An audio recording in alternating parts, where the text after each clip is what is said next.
Eli mä loin uuden Brawl-käyttäjän, mistä mä alan tekemään videoita. Niin ehdottakaa kommenteissa nimeä tälle käyttäjälle.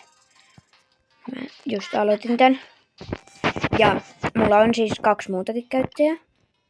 Paitsi hetkinen.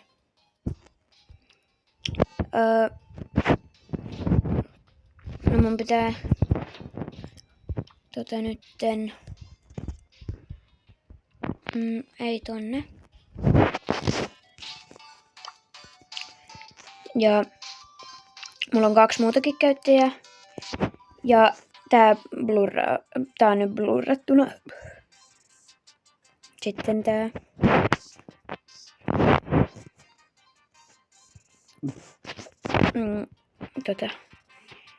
Joo, no niin, moi. Nähdään ensi videossa. Laittakaa kommenttiin nimeksi.